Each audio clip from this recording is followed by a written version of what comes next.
2 seconds. All right, everyone. Welcome to the Real Estate Game Changer Show. My name is Mike McKay. I'm your host, based in the Jacksonville, Florida market.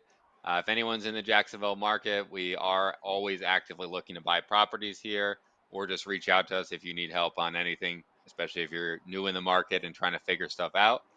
Um, each and every week, we do this show where we talk with people who are changing the game of real estate all over the country.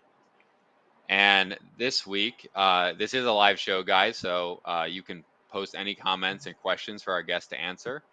This week, our guest is John Lallande, and he is a virtual wholesaler. He actually lives in Colombia and virtual wholesales in several states. So, John, welcome to the show. Dude, thanks for having me, Mike. Excited to be here, man. Awesome. Well, let's jump in, man. How did you get started in the real estate business? Yeah, so I was actually in the military. I joined in 2015, and then I was always terrible with money. So I would just spend it as soon as I got it until I was forced to save by going on a deployment. So I started learning and just looking at ways to invest because I had some money, and it was the first time in my life that I ever had any money. And I read the Rich Dad Poor Dad, kind of just generic like everyone else. Started going to a meetup. And then I found out about launch control actually from a real estate meetup. I didn't have money to buy houses in cash San Diego, but I found out about wholesaling. So I started using launch control, doing SMS from my barracks, and that was every time you start out, you're a one-man show. So that was a one-man show, active duty in the military. As soon as I would get off work, I would come home and start doing my text blasting, and ended up picking up, my first deal that way, and then kind of grew my business from there. So that's really how I got started. Was that first deal in San Diego? Yeah, actually, so the first deal I had ever done was I shouldn't even call it a deal. The first at first I was just trying to scrounge up enough money to pay for my marketing. So I had saved up money. I basically dumped it all in marketing, went to zero. I had an agent referral close. I had worked out an agreement with an agent. I had an agent referral close that paid me enough to start my marketing again. Lost it all again, and then picked up a deal, a wholesale deal in Louisiana. And so I was kind of doing two markets there because I was looking to buy where I grew up. And so got the money and then obviously spent it all on marketing. So that was my first couple of months of real estate was just spending money on marketing, closing a deal, and then spending it back. Yeah. And San Diego is it's a unique market. It's a lot more expensive than the majority of markets that people are in. Do you want to talk a little bit about how it's different? Yeah, so one of the big things for me going into San Diego and anyone getting started, right? Because you have such a high barrier to entry if you've never bought real estate. Now, if you're already a seasoned real estate investor, getting into wholesaling can be relatively easy because you know what you're talking about, you know the lingo, and you can talk you can talk with confidence, right? But for me, I was an 18-year-old, 19-year-old freaking sergeant in the Marine Corps making $60,000 a year, and telling people, hey, I could buy your house cash for $600,000. I had to just fake the confidence. So that was probably the biggest thing that got me through is I was just overly confident on the phone that I knew what I was talking about. And I did I researched the uncertainty away. So I could actually speak on a high level with even real estate investors that were, seasoned real estate investors buying $800,000 investment properties in San Diego. I could still I could talk the talk and walk the walk with them, even though I hadn't even bought any, really, other than a primary residence and a duplex. I hadn't really bought any real estate yet. So I would say the confidence was what allowed me to get into it, to actually tap into that market and close some deals. Yeah. What year was this when you got your first deal? This must have been 2018. I have to look back. So it's what, 5 years ago? Yeah, it's 2023, 5 years ago, okay. 4 or 5 years. Yeah. So, and I think this is a good point for us to stay on. You're in multiple markets now, right? Do you find that those conversations in the markets that are, more expensive, 600, 800, I don't know what they are in San Diego, $1 million maybe homes, Those conversations look different than some of those other markets you're in. I used to. Um, Mm, I used to when I was really focused on like price based selling because you get intimidated by you know the price, and like these people are typically a little bit more sophisticated. mm, But then I realized, rich people and poor people and middle class people all have the same problems. mm, They all have the same problems on different scales. And so just because someone owns $1 million house doesn't necessarily mean they have $1 million in their bank account or even enough money in their bank account to pay the next mortgage payment. You know what I mm, mean? And so it wasn't until I started really learning how to get under the surface that I realized that all of the calls are about the same. mm, Now, what a lot of people struggle with is they go into these calls and they just try to build rapport. And I think if you're just trying to build like surface level rapport, people that own these $800,000 million, they're busier. So like unless you like really genuinely sound like you're trying to help them, they're gonna want to get off the phone. You know what I mm, mean? So they don't want to spend time building like surface level rapport for the most part. I would say more often you find that in like a high paced environment like San Diego and LA than Missouri or Louisiana, where people are a little bit more friendly. But no, everybody has the same problems. yeah. And talk about that way you learn that lesson. Obviously, you've done a ton of sales stuff over the last few Yeah, years. When did you get beyond building surface level rapport, and what did you start doing instead? yeah. So I guess you know, surface level rapport is probably like in just talking. I've always been decent at communication, Mm, but that won't get you to the next level. And mm, so I don't think it was really until I started genuinely studying sales. So like I think my mm, first real like sales book was called Spin Selling.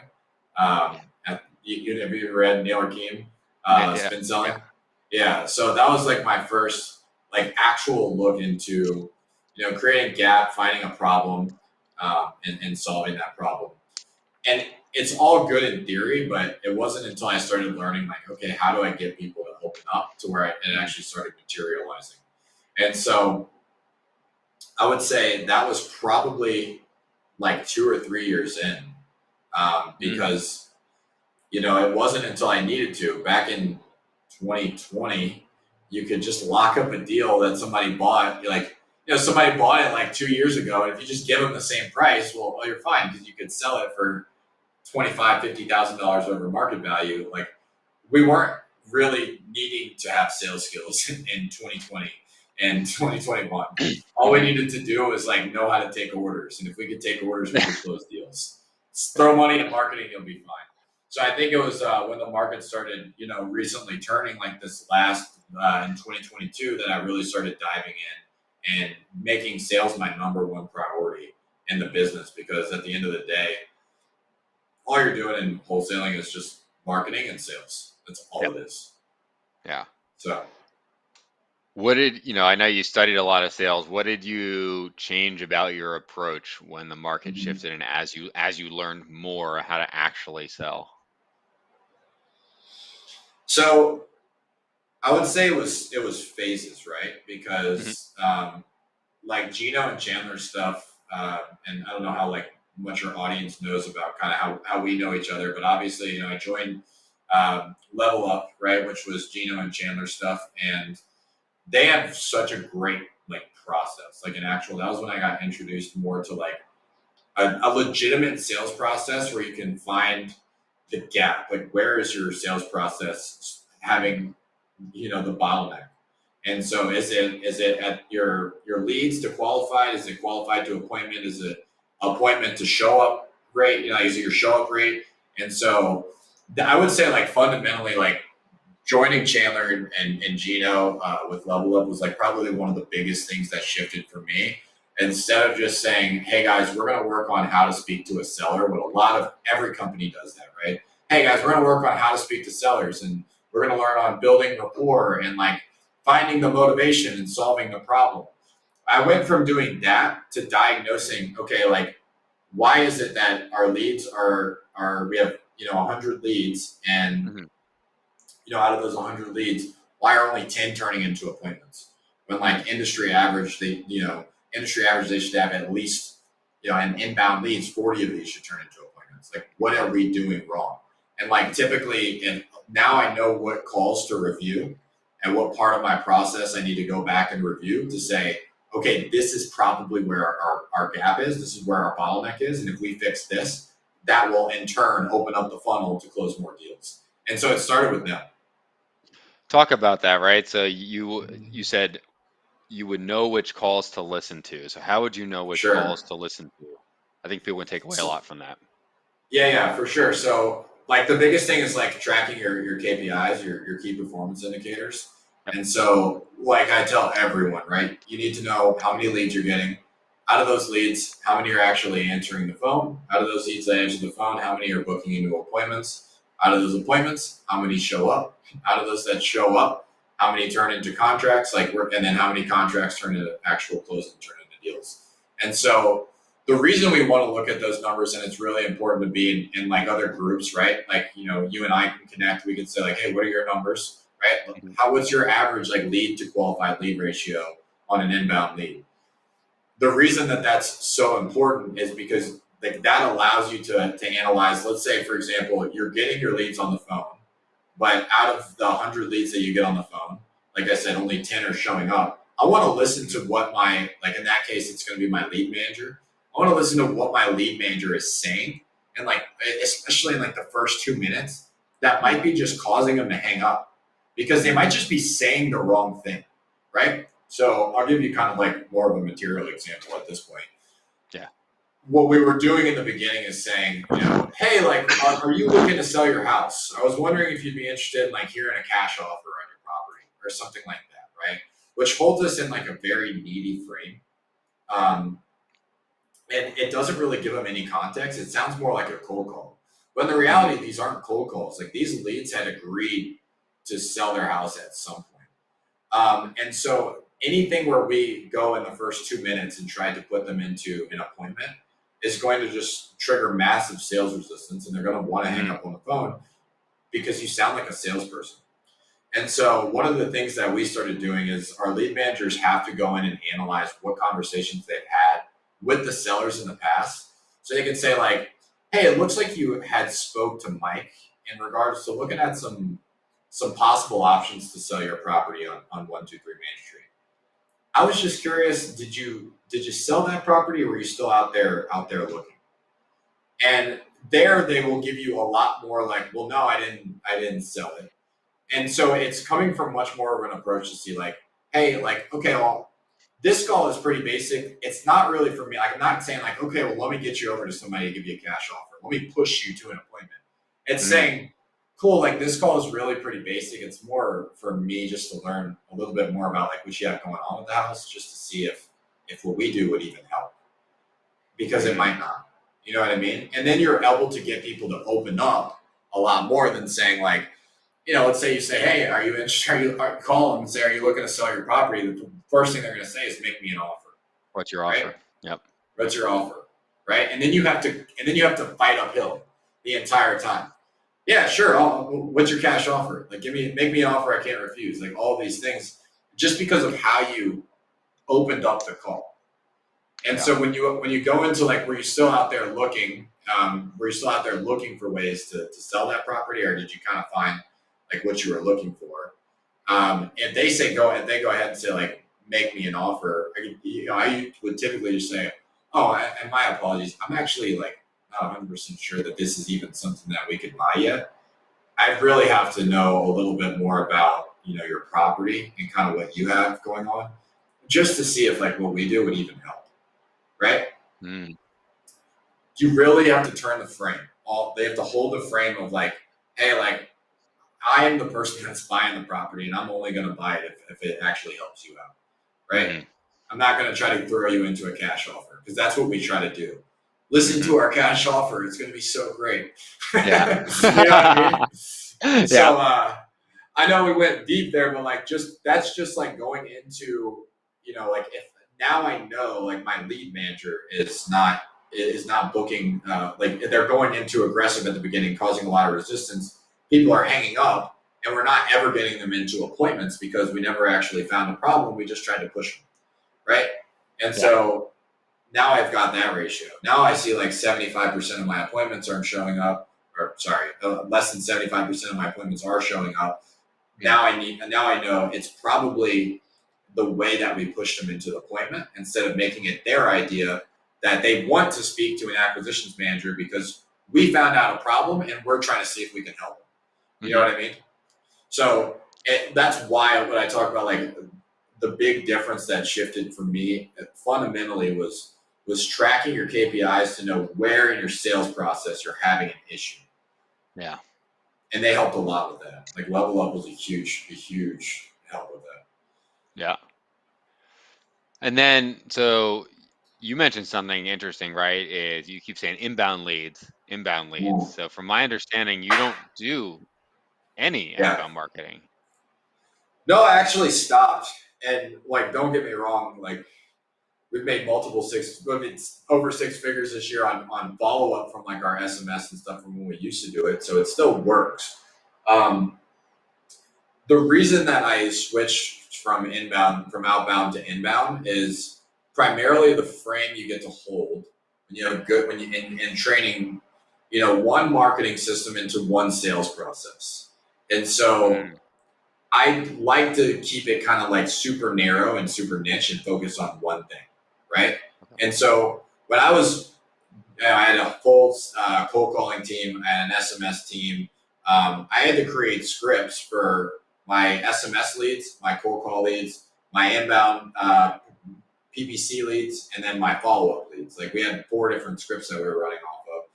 And especially as you're growing, you're training new salespeople, it's a lot, man. Like it's a lot for them to understand like the difference between an outbound lead and an inbound lead because you have to treat them different. Because the outbound lead we did reach out to, and they're going to bring that up. The sellers love to remind you that, like, You and called you me. know that better.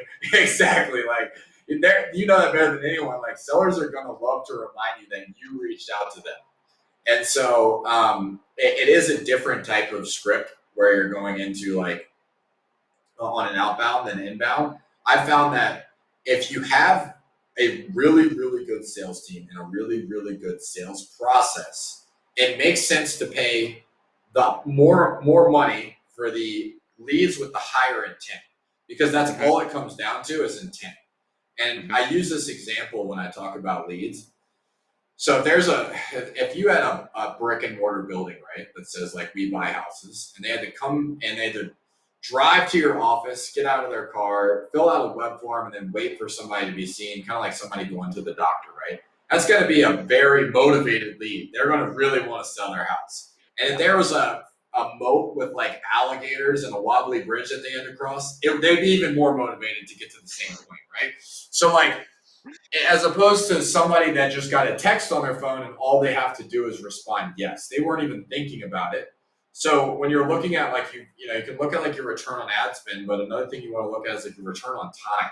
How many people are you speaking to, sifting through that just said yes, I would accept an offer, versus the people that actually have a known intent to sell, at least enough to pull open their computer or look on their phone and look ways to sell my house online, like how to sell my house fast. And then I'll get even more like into the weeds of it. I don't even like broad match. I like to do exact match on my keywords and bid them up as high as possible. Words that have intent like fast and cash and need. You know what I mean? Like those Mm. words are the ones that I'm looking for because those are the people that I want to speak to, right? I don't want to speak to the people that are just thinking about selling their house and they don't even really want to. And I have to freaking listen to their entire life story about like really get down. So there's one little thing of motivation, milk that. Like I would rather like get to the people that we can actually help. I know I can help, and they need to sell their house, and it's just like how can I help them the best way possible?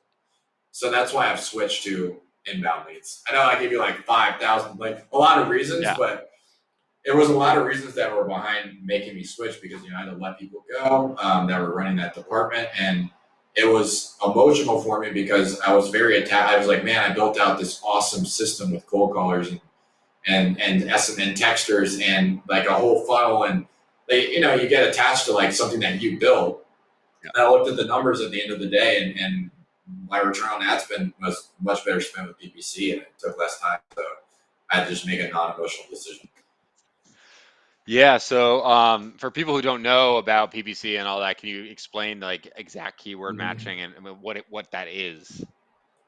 Yeah, so basically, like, there's a couple of ways to do inbound marketing. So PPC is Yeah. pay per click. It's on Google Ads. So every time someone clicks on your link, you get charged. And so what you can do is you can show up for searches like, "What's my house worth?" And if you look at places like I don't know how much I can promote. Like, they need to sell my house fast. I'll just call them out. Like Web Sharks, like all the places that sell, like any place that sells leads, right? Um, their goal is probably just to get people that have some sort of interest in selling their house, even a little bit. Doesn't need to be a lot, just enough to fill out a web form. That's their goal because they're just trying to sell leads. Like, they don't really care about the quality. They don't get paid if the lead closes or not necessarily. Ideally, they'd probably like them to be better quality, but they get paid on quantity. And you can run your business model that way, and you can just show up for searches like, I want to sell my house, or best ways to sell your house, or like there's all these other phrases that you could show up for. What's my house worth? If you look up like what's my house worth, you're going to see people running ads for that phrase exactly, right? But then, like, what I would prefer to do is look up like, um, I would prefer to show up on searches that say something along the lines of like, I need to sell my house in 10 days, or like, can someone buy houses, like San Diego home buyers fast cash, like something like Right. that, right? Like fast for cash, like anything with intent, because that shows intent. So like, I want to speak to those people. And so the problem is other people think the same way. I'm not like the only person that thinks like this. And Mhm. so other people are going to be bidding up against those keywords. So you're going to spend more money on those leads because other people are bidding up against keywords like fast, cash, especially in places like San Diego and LA, right? Like, those are going to be markets where there's a ton of people bidding up against those keywords. So the more competitive your market, the higher you're going to have to pay for stuff like that. I'd rather stay and pay more money for the people that have more intent than just blanket shotgun approach. Anyone that says like, "What's my house worth? Could I sell my house? Ways to sell my house online."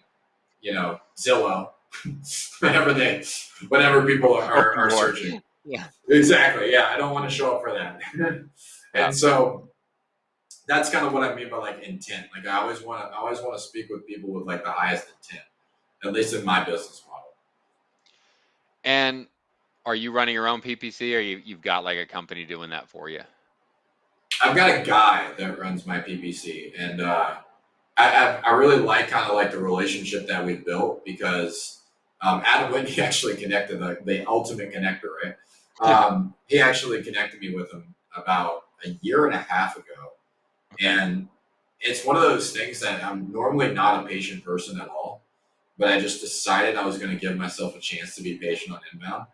And so, which I don't know why. Looking back, I think I just kind of lost track of how many months it was. Like, hey, 8 months, and I had never. But like the first 6 months, I don't think, like, we barely received any leads, and I think we were spending Hmm. close to, like, I don't know, $5,000 or $10,000 a month, somewhere around there. Like the first couple of months, that's the thing with PPC. Like, it's trial and error. And so I started doing weekly calls with my pay per click guy, and we would look at the KPIs every single week, and then I started learning a lot more about like speaking the language to him, right? So we started like every week we're looking at our click through rate, we're looking at our loss due to rank, our loss due to budget. Like, we're looking at every single metric that we can measure. Our impression share. We want to know how many times we're staying in the number one spot on Google Ads versus, like, the number four spot. So just like any other KPI, like, we're tracking our metrics, right? We're tracking all of Hmm. them.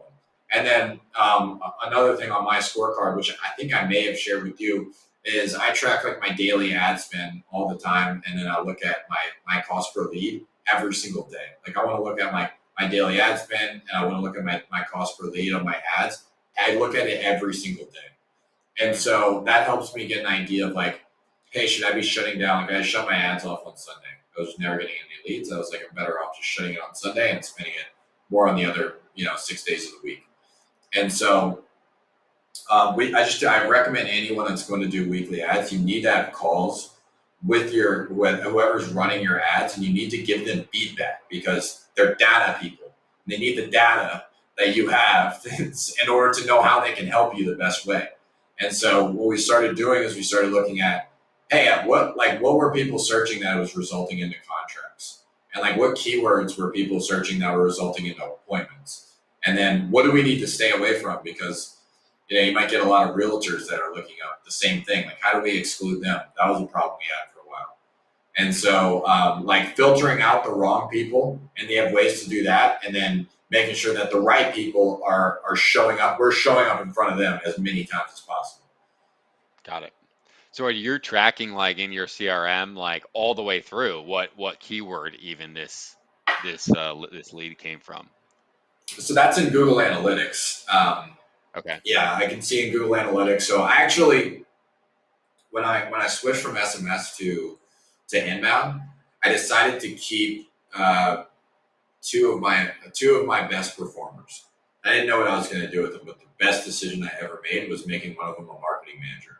And I was like, hey, dude, you're not going to be running the SMS team or doing any of the like cold call management. Like you're going to be just managing my marketing. And so, like, I think that people don't understand how valuable that is to have one full time employee running your marketing. Like, your marketing, not your sales. And a lot of people get it mixed up that it's the same thing. Your marketing is something very different. And so, when I brought him on as a marketing manager, he's making sure that he's looking at, okay, as soon as a lead comes in, what did they type in, right? And then he's coordinating that with my PPC guy. He's saying, hey, this is lead just came in. They came in off of this campaign. This was the keyword that they searched, and they had high intent. We locked them up. We turned them into a contract. And Hmm. so we're going to start bidding more on the keywords that person brought in. You know what I mean? Right. So it's like just like any other thing that we do. It's all about like how well do you know your numbers? How well do you know your data? Right. Yeah, because a lot of people I feel like make the mistake of looking at stuff like cost per lead, but it's vastly different if you just Yeah. it's not necessarily that important. If you're getting really good No. hot leads that convert 1 in 4 versus 1 in 12, I mean, pay more for those all day. Yeah, and then another thing, and this started to become like more and more apparent when I started working with Chandler and Gino is tracking like your lead source and then like your ad spend versus your revenue, because we were noticing that we might be closing more volume of deals using SMS, but at a lower, maybe $10,000, $15,000 a deal, where our Uh, PPC campaigns, because of the intent, because of their need to sell, then we were locking them up much cheaper. And you can look at that, and anybody that's good with their data, like your data will provide you some sort of feedback, but you have hmm. to analyze it. And so think like, why would that be? Why would I be Hmm. locking up more profit on deals that are coming in inbound? Well, if they're typing in words like need and fast, they are going to be a lot more willing to give up equity in their home for whatever it is that they need. Whereas when you just text somebody and you put them on a follow up, eventually they will sell when the time is appropriate for them. But typically, it's not as time sensitive for them when they're just on like a follow up. Especially you're targeting like senior living communities or seniors with equity or absentee owners, investors. Like, just typically they're not as like, I need to sell right away. And Yeah. so, unless you're talking about like pre foreclosures where that's like the only case, but they're getting hammered by everyone. I'd rather them reach out to me too. You know what I Yep. mean?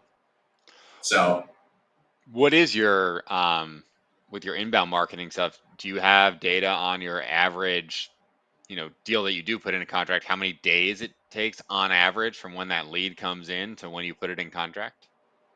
I do actually. I can pull that data up because that's not something that I look at on like a regular basis. But I can tell you that just from experience, because I answer these, I would say maybe uh, 1 out of 5. And actually, that's a really good question that I could pull up.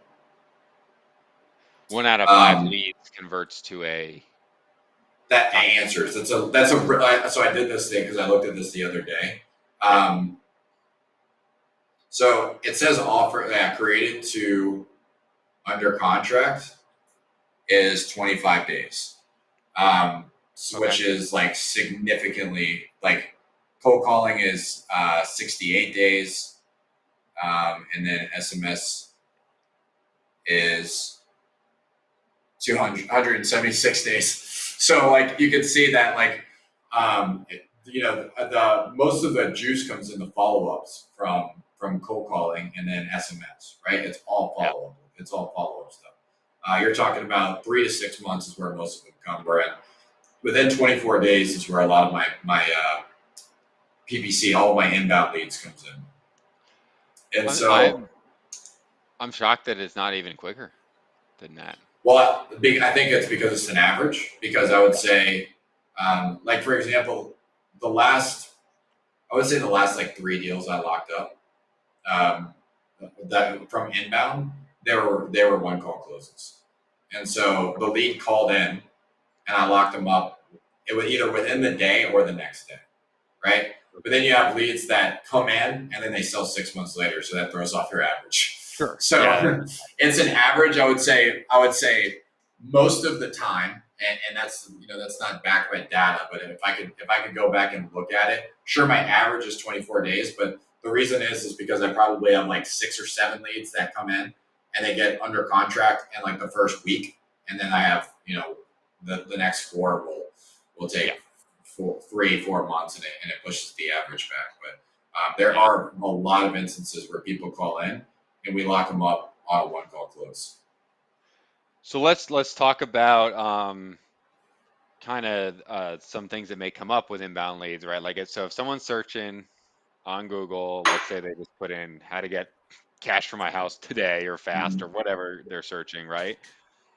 You're not the only ad, right? Sure. And they may be going down those ads Mm-hmm. and filling out multiple forms and doing all that. So what do you have tactics to solve Yeah, that, or yeah. how are you handling that? Yeah, I have a funny one Okay. that makes me laugh. That's why I started laughing when you started saying this.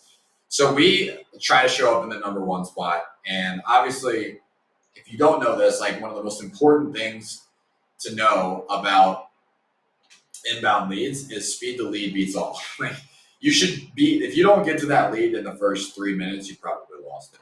So like if you're going to be doing inbound leads, it's insanely important to have a well-staffed team, and you should be able to do live answers when they call in. Like that's almost everything, man. Like it's a huge part of it. So we want to stay up in the number one spot. Like we want to be the first one they speak to, and then what we do is we try to keep them on the phone for as long as possible. You're the second person who told me this, man. It's fun. It's funny, but it works because if you like, there was a guy I actually just had this happen 2 days ago, and he calls in and he calls in and he's just like, hey, I'm just looking to get some information about your company. I was like, sure, and I could tell like he was ready to sell. I kept him on the phone for an hour until literally like he ran into his next meeting. And that guy doesn't have any time to call anyone back. And plus he's exhausted. He's like, I just spoke to somebody about selling this house for an hour. And then so the next time somebody calls them, bro, people don't have it in them. I mean, us salespeople we do because we talk to people all day. But like most people don't have it in them to spend 3 hours on the phone, like talking to people that are trying to buy their house. So Yeah. they'll give it all up the first time. The second time that they're done, dude. They're like, look, man, what do you want? I just had an hour long conversation with somebody. Like, that person does not have the same shot as you. So Yeah. that's one tactic. We like to like 100%, and we don't. And honestly, like if you're having a good call with somebody and they're calling inbound, like you should get them to an offer anyway, and that should be an hour long call because it should be 8 minutes to kind of get to like the appointment, like get them back on the phone, get their like ideal situation, everything like that. Go through the rest of it, and then maybe like 15 minutes of like objection handling and looking at like kind of like what their next steps would be. Um, I won't let someone get off the phone. Like if I'm really got a hot lead, and even if I don't think it's gonna work, but I think with me like at that night, but I think I have an opportunity, I'll like really, really try to get down to the meat of it. So that way nobody else comes in and just offers them $5,000 more and Mhm. locks it up. Yep. Yeah. So So, you're kind of transitioning that initial call directly into an offer call if possible, not setting a time to call them back. yeah, almost like I would never set a time to call them back. If I get on the phone with the lead, I want to give them an offer that phone call every Yeah. time. My one call close percentage is like it's so much higher than any of my other calls. Yeah. Like I can call one call closes on inbound leads 50% of the time when it's an actual lead. I say that because sometimes you get calls from like Yeah. real estate agents or hey, I'm calling on behalf of somebody else where you have a logistical problem, but I'm talking about somebody that doesn't have any obstacles where they have to go to the courts or anything like that. Like, yeah, one call closes, they can convert up to 50%. And so, and that's really like typically what I'm seeing on PPC from like actual leads. When they look up something along the lines of like need to sell my house, there's a real reason for that, and they're going to sell. It's just going to be matter to who. You know what I mean? Sure. Yeah. And so are you exclusively focused on Google? Is that exclusively what you do? Uh, so Google and YouTube are one of the same, but what I do is I do Google ads, Hmm. and then once they go on my site, they get retargeted with YouTube ads. Right. I haven't gone to Facebook is like the same thing as like Instagram. So if you're running ads on Facebook, that also is on Instagram. I haven't done that route yet, and I've done just a very small percent of just like outbound, or not outbound, but direct like YouTube ads. So people that are looking up like on YouTube how to sell their house. We just kicked that off not too long ago, so I Hmm. don't have like enough data to kind of speak on it intelligently, but we do retargeting, and that retargeting has like really helped us out as far as like, especially as Yeah. far as like branding. You know what I mean? They see you, they look you up, they click on your website, but then they get a video of like you talking about selling their house and everything like that. It just is so much easier when the conversations come in. Yeah, for sure. So let's jump into the sales side of stuff, right? We've talked about Yeah, it a little bit. This is where it gets fun. So inbound lead comes in, right? Let's just say they fill out a form. Right? Like what's sure, next? sure. So I'll go into one of the things like if I'm calling them, I just kind of remind them, hey, it looks like I'm not saying like, hey, you had filled out a web form online about receiving a cash offer on your home. Like, I'm not doing that. I'm really like going in as neutral as possible. Hey, it looks like you have requested some information in regards to some possible options to sell your property on 123 Main Street. And I just had a few minutes before my next appointment. And like, so one, you set the frame very quickly, like you're busy, right? Yeah. And like, you're not going to keep them on because they're like, oh, how long is this going to take? When you just go off right off the bat, you just had a few minutes before my next appointment. It is now an appropriate time. And they're going to say, usually they'll say, yeah, I have a few minutes, whatever. From there, I want to know what specifically they saw. And I want to make sure that they know like where they're at and why. You know what I mean? Hmm. they might if they're looking for something high in space. Now I don't deal with this anymore with my PPC ads because I'm talking about like a year and a half of sitting down with my PPC manager and dialing this in, right? But what I want to know is like, what did they see online that resonated with them personally? You know what I mean? Hmm. Like, Hmm. what hit them that made them want to reach out to us? So I'll ask that. So what was it about what you saw online? And I don't want to say ad or Hmm. like anything like that. I don't want to say what did you see about the ad. They don't want to feel like they're a prospect. This is a human looking to sell their house, right? And so what was it about what you saw online that made you want to reach out to us? And then they'll give you the reason that they want to work with you, right? Like typically it'll be like, well, I saw that you guys, buy houses fast, and I was wanting to get some more information on that. And then I always clarify pro. Okay, and fast, that means like different things to different people. Are we talking like 30 days? Are we talking tomorrow? Like what does fast mean? I'll get them to clarify that, and they'll say, like literally my last call, my last inbound, the guy said 10 days. and just to see if I can help, like what's the significance behind the 10 days, Hmm. just to see kind of, what I, because we always want to hold the frame of like we're doctors, right? Because doctors have a lot of different prescriptions. They don't have one prescription. Like doctors don't just prescribe Xanax. You know what I mean? Like, but they need to figure out what's going on with you. Are you nervous all the time? You have anxiety attacks? And then maybe Xanax might make sense for you, right?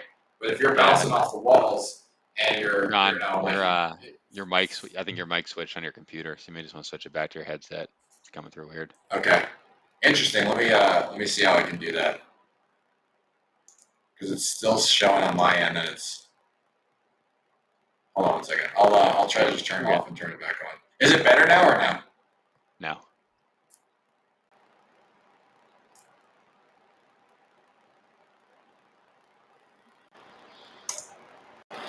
I would hate for us to have to turn this early. Let me see if I could just default microphone headset. I wonder why it would just decide to switch on me like that. Oh, you know what I realized too? I wasn't even using the right webcam. Is that better? Yep. Way better. Cool.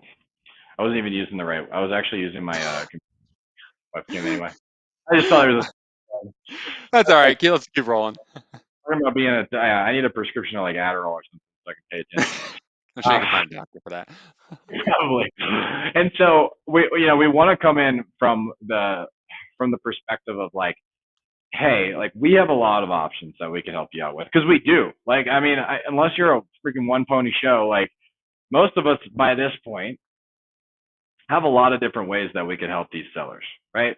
Mhm. Most of us have agents that we know.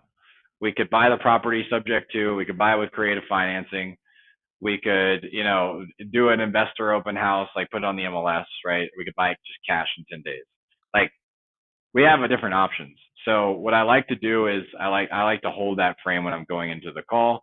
These Mhm. CPCs ask them what about, and so then I diagnose it from there. Why is that 10 days significant to you, right? Um, that's like my first part of my script. From there, Mhm. I hold like a very like a basically a frame of I want to get rid of any sort of sales resistance in the call that might show up. Mhm. And so what I'll do is I'll explain that the call is like there's nothing really going to happen on this call. Okay, this call is not going to I'm not going to make you sign a contract or anything like that. Even though they might end up doing that if they want to at the end of the call. I'll Mhm. say, and just so you're aware, like this call is it's pretty basic. It's more just for me to learn a little bit more about like your property and maybe like what you have going on with it, just to see if what we do would even help, right? And so like very, very low pressure. It's not like, hey, I'm gonna ask you questions about the property, and then if you feel like this is like a good fit, then I'll get you over to someone that's gonna put a contract in your face and pressure you to sign. You know what I mean? Like that's not the goal that we're after. Yeah. We're just like, hey, like it's just like it's pretty basic. It's just me gathering information just to see if I can help, right? And so from there, I want to start learning everything about their current situation. And what I'm really looking to do is I'm looking for them to kind of realize their own situation as well, because Sure. there's two different things. There's me realizing it, and then there's them realizing it. So I'll give an example of I don't know if I should do this on active leads that I have on right now, just 'cause I don't know who ends up watching this. Like I always have this like fear, like a prospect's gonna watch my, but like I'll give an example of like the guy that came in. It's 10 days, and um, I got to down to like what's the significance of that, and there was like he needed the money for something. I'll just say that like he needed the money, and it was like urgent, right? And Mhm. so we want to just help them see kind of where they're at, like really get them, because we know that like a lot of times people like to ignore reality. It's just Yep. something that everyone does. Like people that are overweight and they don't want to lose weight, like they're maybe they want to lose weight, they would love to lose weight, but the reality hasn't really set in on like where they're at yet.